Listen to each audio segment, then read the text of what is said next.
Hello and welcome back to another Numisma tutorial. My name is Reese and today I will be giving you a little run through on how to add, change and remove any accounting periods for your client.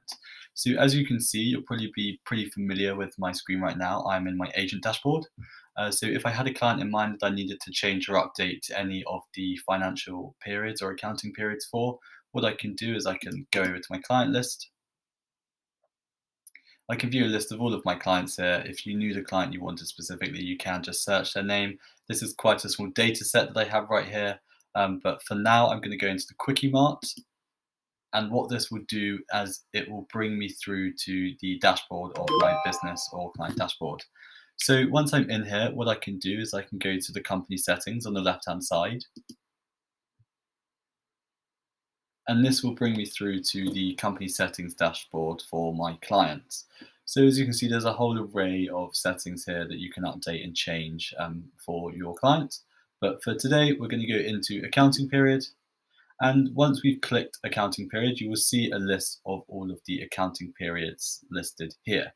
Now, the accounting periods listed here are the accounting periods that correspond with the drop-down menu. So you can easily flick between periods, view any previous work, add any new work. And obviously this is, as you can probably tell, it's quite a small data set. But what I can do is I can actually click edit. And from here, I can actually go into change existing years. And this will now allow me to begin adding any new financial years. So by clicking add financial year, it will just add a financial year, um, the next accounting period from the one above. You can change these to whatever suits the need of your clients. And once we've done so, what we can do is, so I've just added a new financial period here. If I go to update financial year, you will now have both of those periods here, which also corresponds with the drop-down menu. So nice and easy.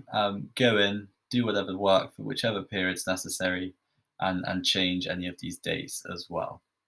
I hope you've enjoyed this little tutorial. If you do have any questions, as ever, Numisma is here to completely support you. So please do get in touch with us. You can give us a ring on 020 3021 2326, or our email address is support@numisma.co.uk.